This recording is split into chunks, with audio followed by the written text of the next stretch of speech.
Let's get some more perspective on the climate crisis and more specifically that heat wave in China. Well, Erik Solheim was Executive Director of the UN's Environment Programme. He was also President of the Green Belt and Road Institute based in Beijing. He joins us from Oslo. Very welcome to the programme. So how serious could this become, do you think, for the thousands of communities who rely on rivers and irrigation for their livelihoods? This is really serious. I mean, it's the worst heat wave in central China in 6 decades, and people in provinces like Sichuan and Jiangsu, and this is, of course, very heavily populated areas in central China, they're suffering directly from the heat. I mean, it's 40 degrees centigrade on many days. Added, it has major impact on agriculture, and it has a direct impact on the economy, because these provinces are heavily dependent on hydropower, and the water level in the rivers have come down substantially, so there is less hydropower. So people are forced to turn off air conditioning.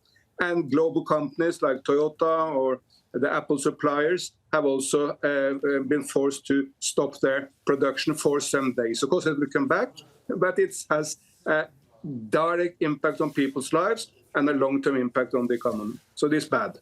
Well, indeed, how bad could that hit be on the Chinese economy?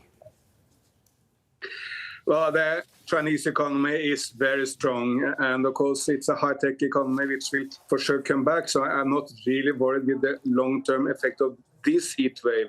But the Chinese experts themselves are very clear that China needs to face much bigger heat waves in the future. They will be longer and they will be warmer.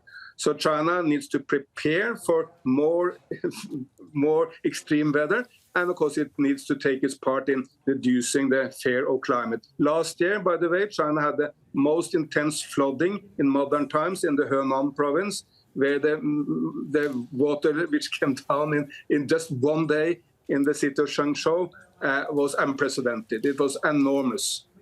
And what is China trying to do then to solve these issues now and for the future? The good news is, of course, that China is now the world leader in basically every single environment-friendly technology. Let's face it, 80% of all solar panels in the world last year were made in China, 80% of all hydropower, 80% of all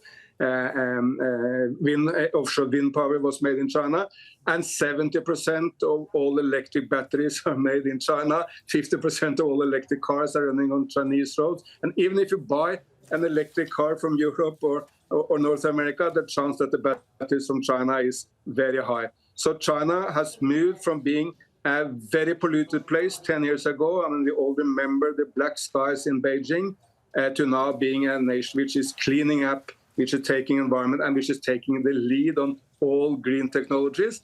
And we in the West need really to get up early in the morning if we want to compete with the Chinese on green technologies. OK, we'll leave it there. Erik Solheim, thanks very much indeed for joining us. Thank you.